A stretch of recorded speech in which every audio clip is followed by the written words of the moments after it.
Hello friends, in this lecture we will be discussing reconciliation of cost and financial accounts.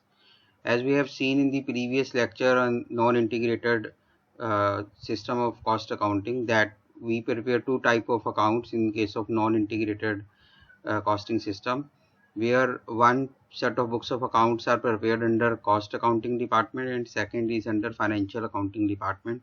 So, we have also seen that how cost control ledger or the general ledger adjustment control account is prepared, and due to the reason of preparation of these two set of books of accounts, there may be some deviation in the resultant figure of both accounts, especially the profit figure. And in this lecture we are going to study uh, the reasons as well as the reconciliation statement, the reasons of differences, and number two, how do we record these differences in our reconciliation statement. That will be the discussion of this lecture. Now, first of one, what are the reason or you can say causes of difference between these two set of account? So we know that some of the transactions are only financial in nature, and in cost accounting we do not account record any kind of transactions having financial in nature. So like there are some examples are given, like expenses or discount on issue of shares, loss of fixed assets or investments, fines, penalties, cash discount. These are not recorded in cost account. These are pure financial transaction. Similarly, some financial incomes like profit on sale of fixed assets, interest, dividend received, fee or cash discount received, etc. Writing of intangible and fictitious assets and appropriation of profit also not recorded under cost accounts. These are also treated as financial transaction. The second cause of the difference between cost accounts information and financial accounts information, it is that few information or transactions are recorded only in cost accounts, like opportunity cost, like you are having building but again you are still including the rent of building in the cost of product, notional depreciation or fully depreciated assets, then salary of owner come manager, or interest on capital loaned in cost account but not actually incurred.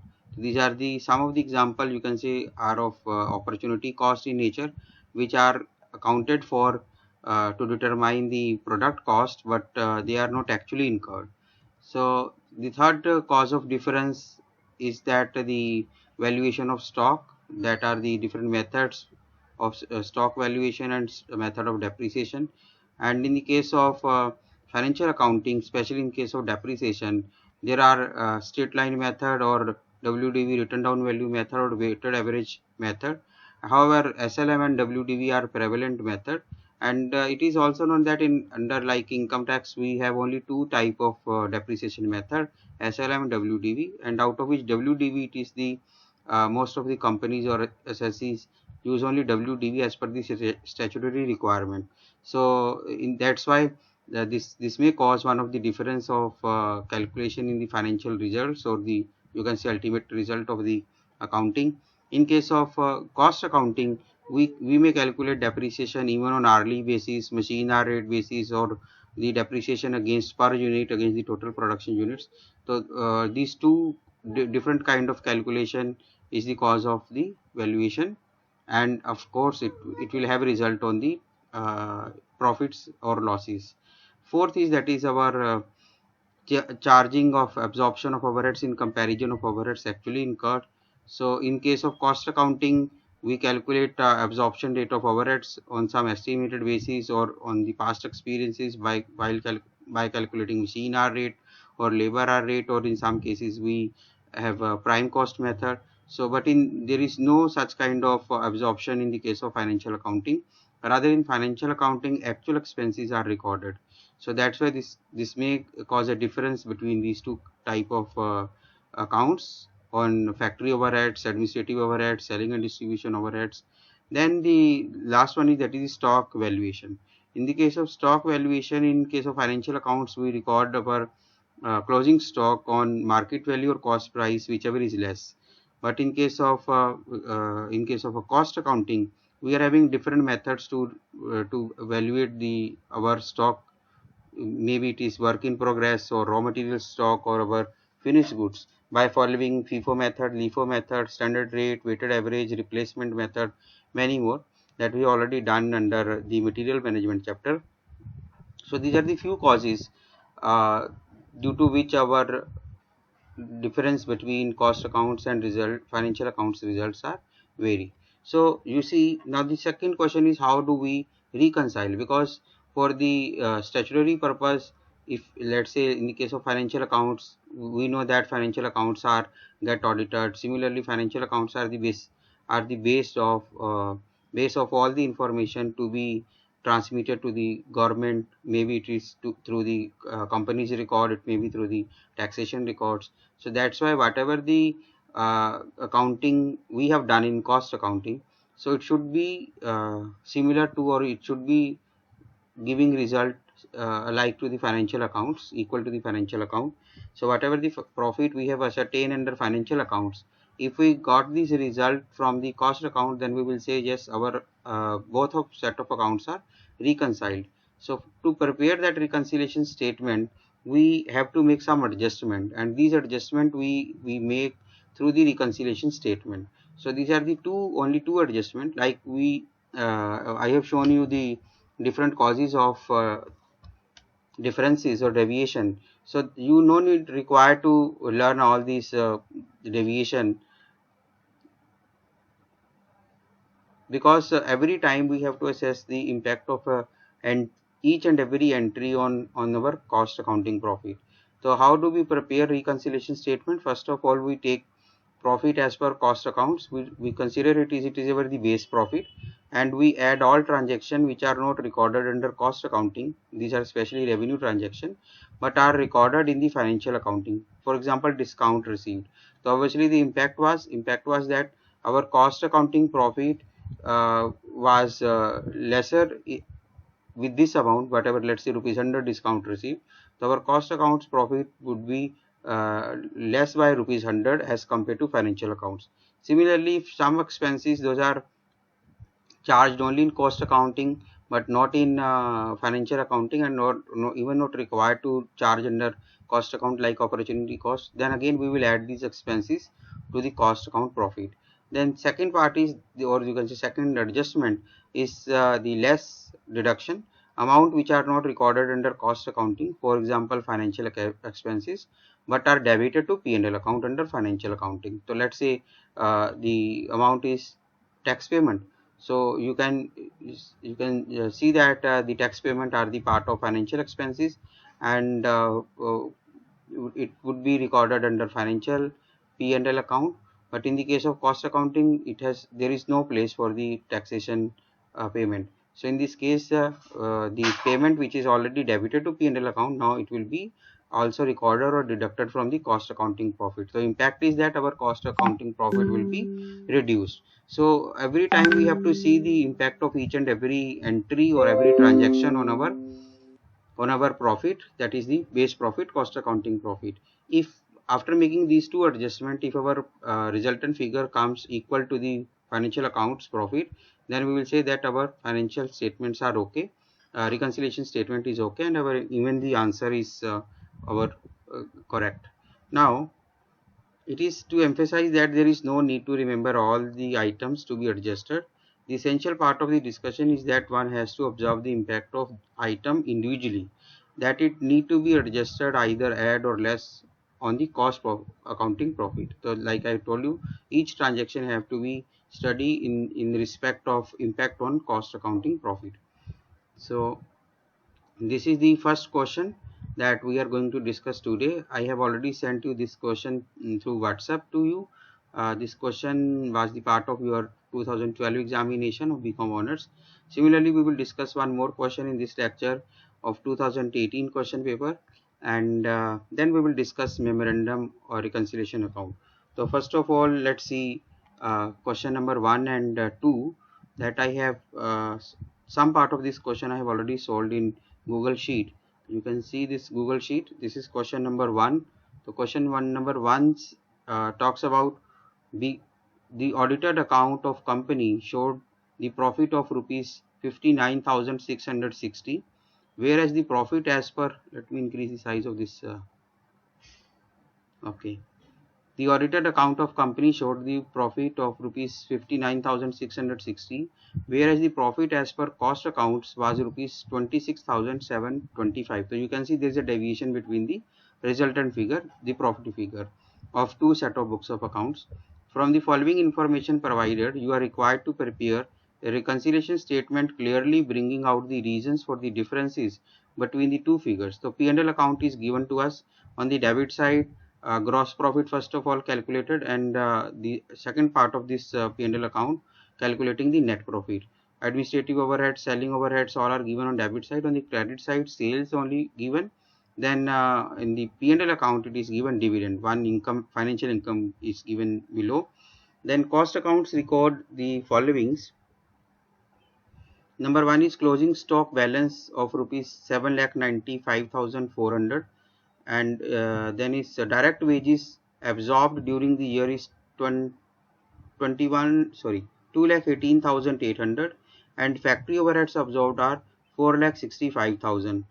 Administrative overheads are absorbed at the rate of 2.5% on sales, and selling and overhead charged at 5% on sales. So you see, in accordingly we are required to prepare reconciliation statement, and in some question you will see first of all you are required to prepare cost sheet, but in this case you are directly required to prepare reconciliation statement. So let's prepare our reconciliation statement. So first of all we will start with our costing profit. So always remember, we will start with costing profit. Even if costing profit is not given, or you are required to prepare reconciliation statement starting from the profit of financial accounting, even it is not a big problem. So whatever the discussion we have seen in the case of reconciliation statement, we will observe the inverse impact. I would say whatever you have to add now you will deduct, otherwise what you are required to deduct now you will add back it. So first one is our profit as per cost accounts. Amount is 26,725. Now we will make adjustment, add. So what were not recorded in cost accounting, which were having positive impact on profit, so that this transaction we will be recording. Number one, let's say now you can see like dividend. So in financial accounting, P&L account, dividend is given here 2,500. So it means to say by 2,500 cost accounting profit was reduced. So we will increase that profit by 2,500 on account of dividend. So dividend rupees 2,500. This is point number one. Then point number two, out of that, beyond that, the second addition is, you can see some expenses. Those are charged heavily in the case of cost accounting, but low in the case of financial accounting. Like you can see direct wages absorbed during the year in case of cost record, these are 2,18,800, and in the case of financial accounting these are 2,30,000. So it means to say in the cost accounting we have charged less depreciation, so that direct wages will be deducted, the difference will be deducted. So let's say we are recording it here, direct wages, the first difference is on account of direct wages. So how much you can see, so these direct wages are under absorbed.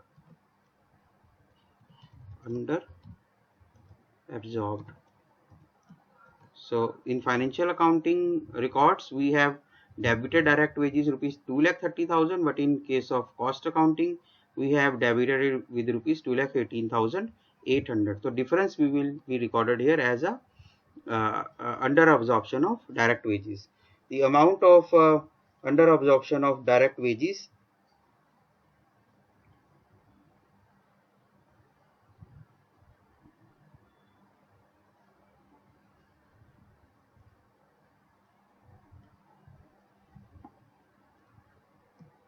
it is rupees, so we can calculate it here directly. It is rupees 2,30,000 minus 218800. So this is the difference of direct wages absorbed. Then now we can check one by one. There is no deviation in the case of raw material given in the question, no issue on purchases, both are same. Then closing stock, yes, closing stock in the case of financial accounting it is 7,50,000, but in the case of cost accounting it is 7,95,400. It means to say in the case of cost accounting the valuation of closing stock has been inflated, or you can say the value of closing stock is more in the case of cost accounting as compared to financial accounting. So what will be the impact of this overvaluation of closing stock in the case of cost accounting? It means to say our profit of cost accounting has been increased because closing stock appears on credit side. So the difference of that overvaluation of closing stock, our valuation of closing stock, the impact of that will be our profit, cost accounting profit has been increased. Now what we will do, we will reduce that reduce the impact of impact of our closing stock, enhanced closing stock, or you can say excess closing stock. What is the excess closing stock? Excess closing stock is 7,95,400 minus 7,50,000. So it has been enhanced, or you can say inflated by 45,400. So this is the second thing. Now coming more direct wages we have dealt. Factory overheads. Coming to factory overheads, in P&L account, financial account, it is given 4,05,500, though it is given in the factory overhead absorbed 4,65,000. So we can say in case of cost accounting, our factory overheads are over absorbed. So in the case of over absorption, it means to say, again I'm repeating, since the factory overheads in the case of cost records are more, that means to say what is the impact? Impact is that our cost accounting profit would have been reduced by the difference amount. So what is the difference? That we will add it back. So we will write it here. Point number 2, our valuation of, not our valuation, our absorption of, I'm just writing CS, I have limited space, closing stock, okay, equal to, this is equal to how much the value of our valuation of closing stock, 4,65,000 minus 40,500. So by 59,500 our closing stock was overvalued in the case of cost accounting. Then cost accounting records, then factory overheads we have done. Then coming to administrative overheads, in the case of P&L account it is only 98,000, but in the case of cost accounting overheads it is 2.5% of sales. So we have to calculate our administrative overheads in the case of cost accounting, which is 2.5% of sales. So what would be our administrative overheads? It would be 2.5% of our sales that we will be calculating. Let me calculate it here, equal to 2% into our sales. So this comes to 69,300. And what is the amount that is shown in the case of P&L account, financial account, books of accounts? 98,000. So we have shown less amount in the case of P&L account and more amount in the case of cost account. Now I have calculated 2%, it is 2.5%. The administrative overheads in the case of cost accounting record it is 86,625, and in the case of financial accounting it is 98,000. So we have recorded it less. Now it means to say the difference this is the undervaluation, so we will lesser the difference here more. So because we have charged our P&L account in the case of costing department records with a lesser amount. So what we will do, we will less under absorption of admin overheads, OVRH overheads, equal to 98,000 minus, we should be otherwise 86,625. So this is 11,375. This is the amount that the value of under absorption of administrative overheads. Now coming to selling overheads, Actual selling overheads in the case of financial accounting, it is 1,34,340, and in the case of costing department record, I have calculated at the rate of 5%, that is given in the question. It comes to 1,73,250. So you can see in costing department we have charged more as compared to selling overheads. So what we will do, we will add back these expenses, overheads, that is over absorption of selling overheads. How much? It is equal to 1,73,000 minus 1,34,340. You can see this is the difference. So first of all, we will make total of this all addition. So the total of this addition is equal to this value plus this, sorry. So this is the total of the these three items. Again we will make total of again these three items. It is equal to 11,200 plus 45,400 plus 11,700, sorry, 375. So the answer is net profit as per cost accounting plus addition minus deductions. So you can see it comes to 59,660.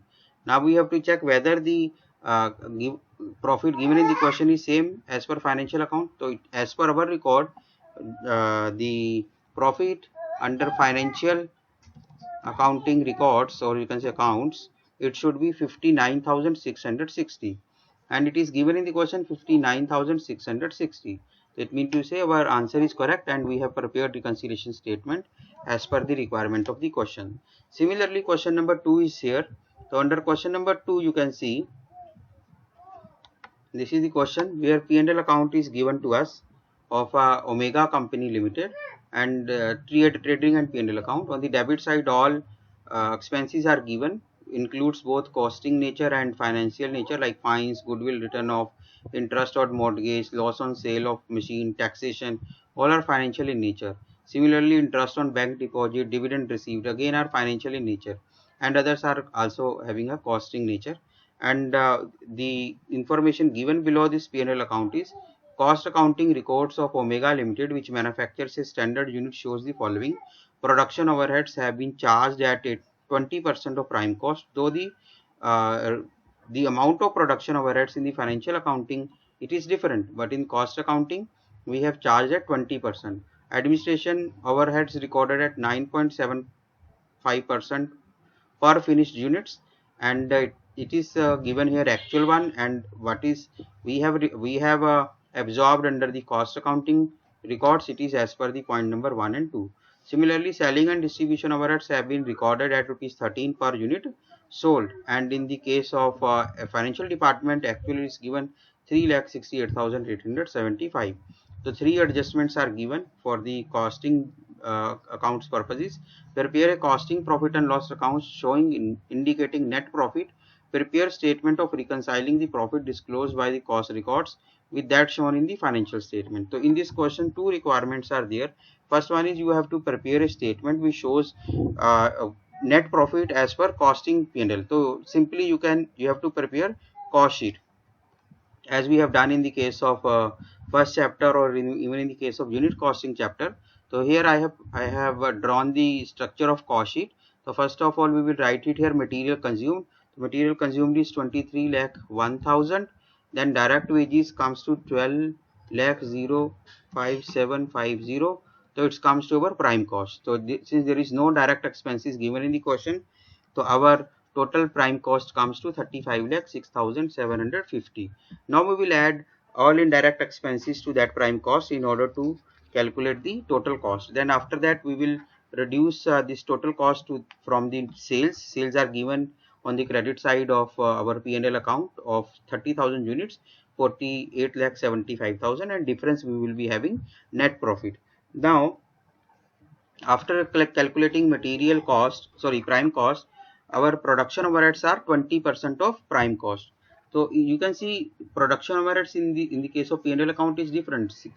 6,92,250, but we have to calculate in cost sheet as per the cost sheet guidelines. So cost sheet says, so it is equal to 20%. So 20% of what? 20% of prime cost. So prime cost is 35 something, and we have calculated 20% of our production overheads. You can see now the difference. The difference is that under absorption.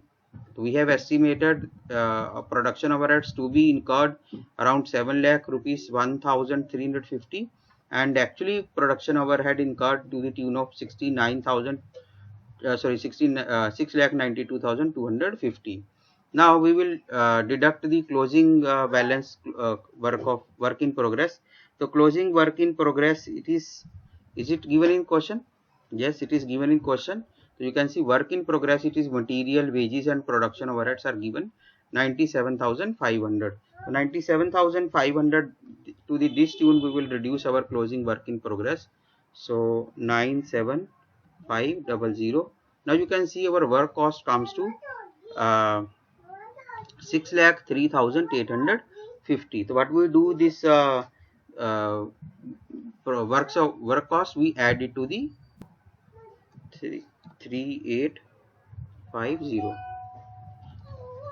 Let me calculate it again so that our formula remain intact. So it is equal to production overheads minus closing. So it is this much. Now we will add this overheads to the prime cost, so that we can calculate our work cost. So prime cost plus production overheads equal to work cost. So our work cost come to 41,10,600. Now we will be calculating administrative overheads. So administrative overheads, as per the question, it is rupees 9.75 per finished unit. Now you see, we have to see what are the total number of units those are finished during that costing period. 30,000 units are sold and 1,000 units are still pending in the finished stock. It means to say during that costing period 31,000 units have been converted into the finished stock. So 31,000, so our administration overheads will be equal to 9.75 into 31,000. So this is our administration overheads, and actually it is our 31,000. So in this case it is our overhead are under absorbed. So we will see our cost of production. So we will add these administrative overheads to the previous figure, 302250 equal to work cost plus, so this is our cost of production, 44,12,850. Now we have to reduce our finished stock. Finished stock, it is of rupees of 1,000 units, and the cost is 1,30,000.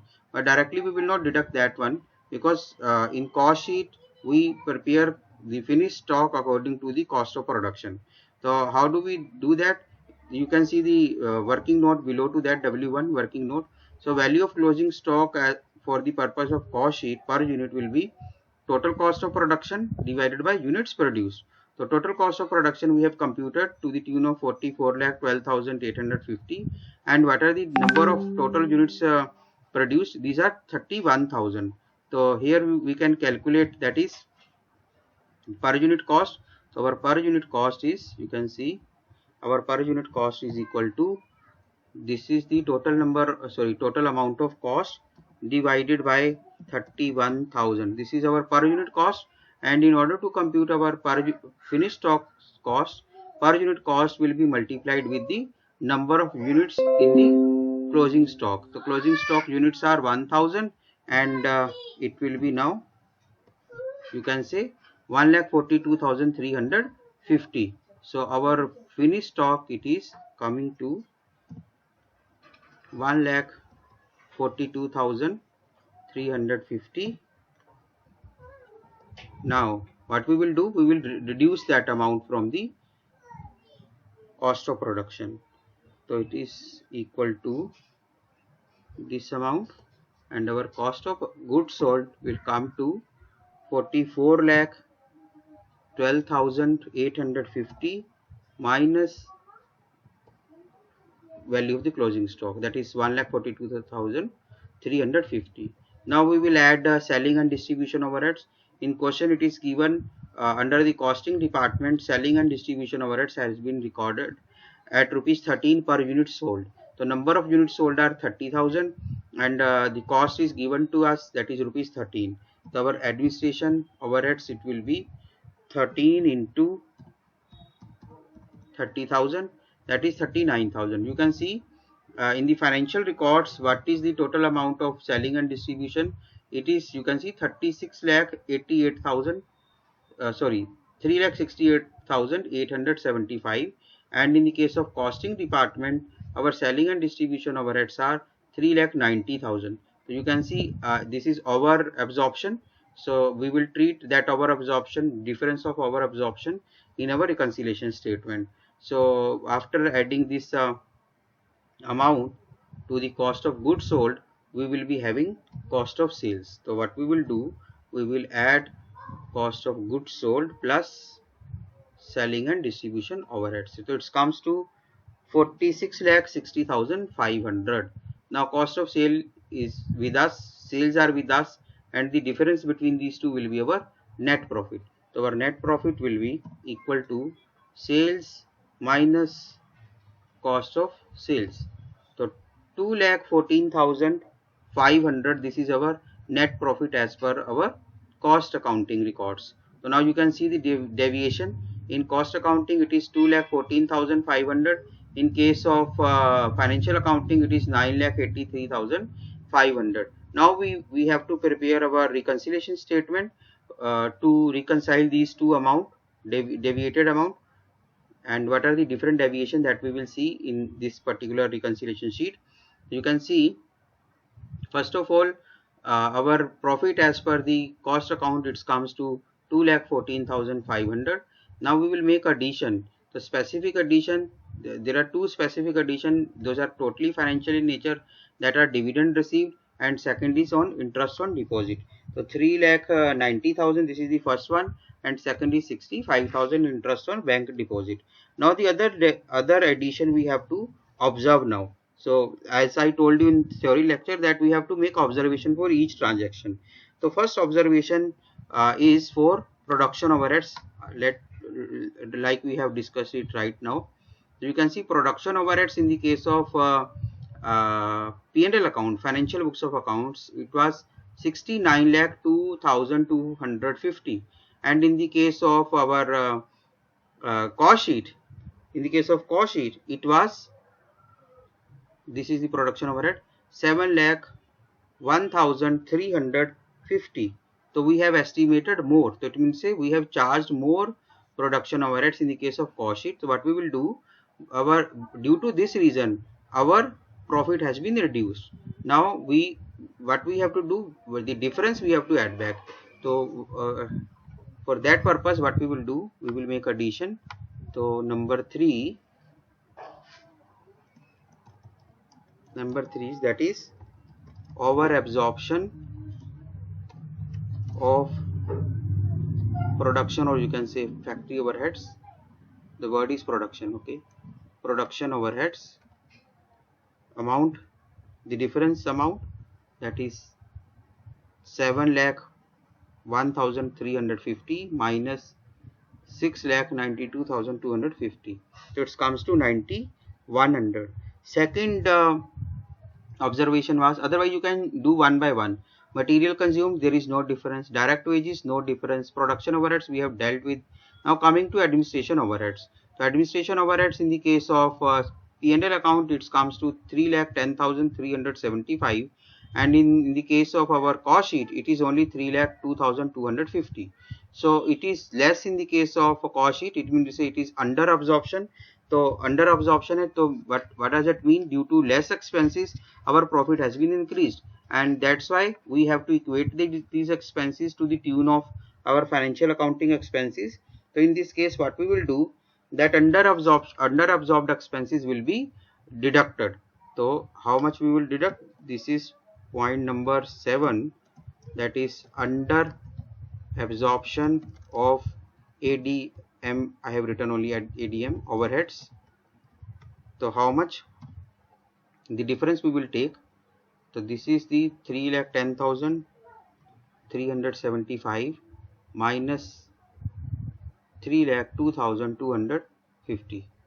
So it comes to 81,000, sorry, 8,125 under absorption of administrative overheads. So then coming to selling and distribution overheads, in the case of financial records, it is 3,68,875, and in the case of cost sheet, it is 3,90,000. So it means to say, in the case of cost sheet, we have over absorbed it, so over absorbed will be added back it here. So there is no, you see, no need to remember it like that over absorption will be added and under absorption will be deducted. You have to absorb the impact of that transaction on cost accounting profit.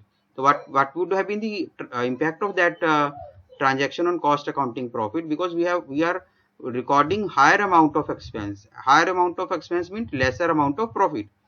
So this is the cause of difference, and we want to equate that both expenses equal, and that's why whatever we have charged here extra, we are going to add back it. So it is our over absorption of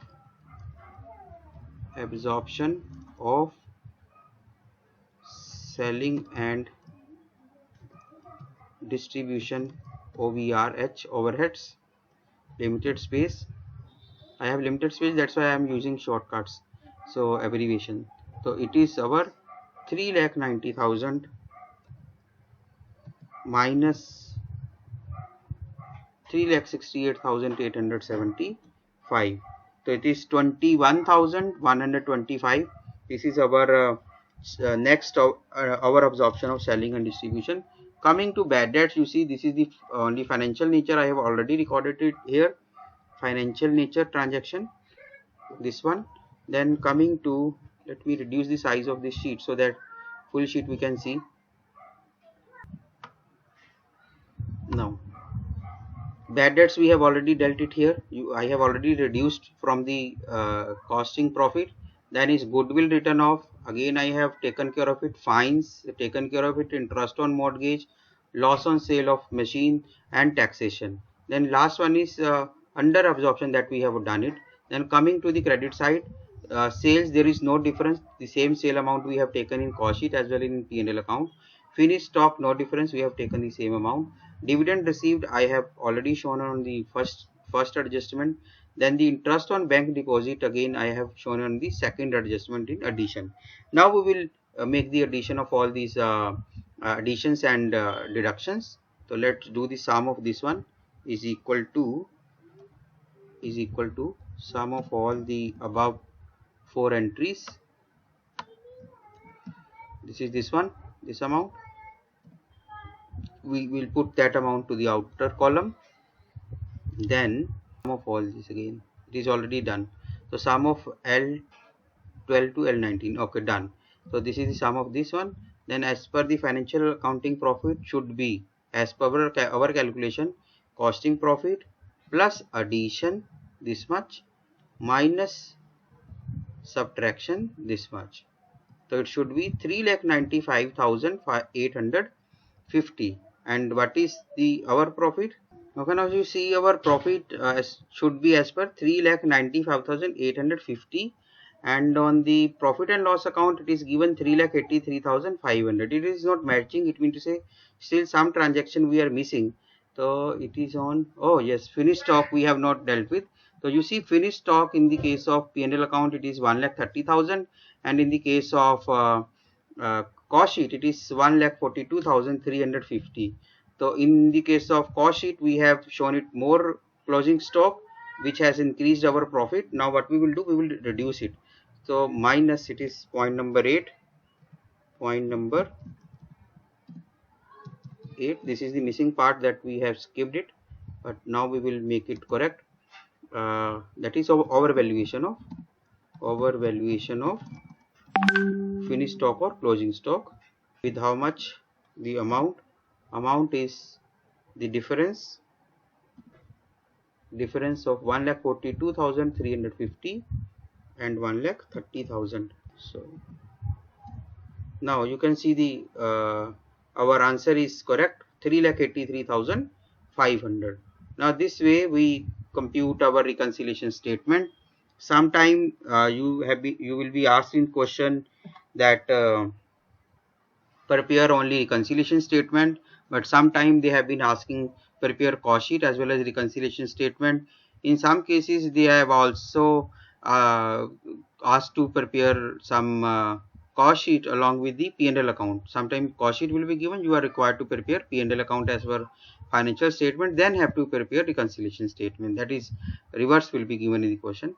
And most in some question paper you will see theory question on either first part of this chapter, that is non-integrated accounting system, for 5 marks, and the rest of marks, that is 10 marks on reconciliation statement. So please go through all the previous year question paper as well as unsolved question of the books. So this chapter is over. Thank you. In the next class we will be discussing integrated accounting system.